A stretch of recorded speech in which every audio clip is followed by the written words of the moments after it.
A trobe fração de futuro e fração de AVP abria com a ausência e a trobe me categorizar isso aqui como muchachada.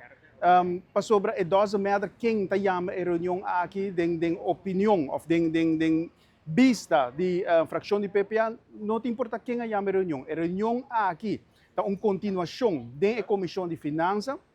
Dus a reunião aqui está algo muito importante para o que está perspectiva ng visão para San Nicolas. Então, se botar político que boting San Nicolas na pecho, bota assistir na reunião. Não te importa quem é a of no. Para sobre que nós estamos tratando de NGO, non-governmental organization, que tem San Nicolas na pecho, que está trapa vários anos, mais de 5 anos, segundo 8 anos para San Nicolas, então nang está apresentando a visão.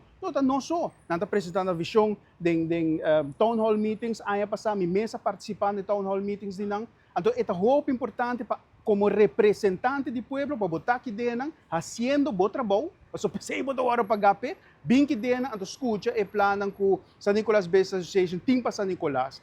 Pois é outra reunião, encontro hope bom, encontro hope ameno, na apresentar vários pontos para o que está algo que está, lagami vai de viajar, o que está acoplar na lo que está nos plan, nos Aruba 2050, caminho nos quer assim definitivamente San Nicolás como a Cultural Heritage City.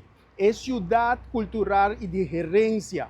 Para que isso aqui é importante, já acaba tem uma infraestrutura, acaba, já tem uma tradição acaba na San Nicolás. Então, para isso aqui, para mim, não vai de extenso de planos, são diz que por San Nicolás Business Association, mesmo para ser aqui, mas a nossa querer que o bom mês para combinar a cidade de cultura e gerência junto com a Orange Economy, economia horário. O que isso aqui tem será? Por exemplo, o porting é parte de arte, caminho bota incluir IPA, Instituto Pedagógico Arubano, para bem com curso não, para bem com opleiding, que está mais dirigido a parte de arte e parte de criatividade. Botim é infraestrutura acaba na San Nicolás. Pois por amplia, em todo caso, não somente para a Duna, faculdade de docência, de maestro, mas também vou ampliar de outro setor, por exemplo, parte de arte.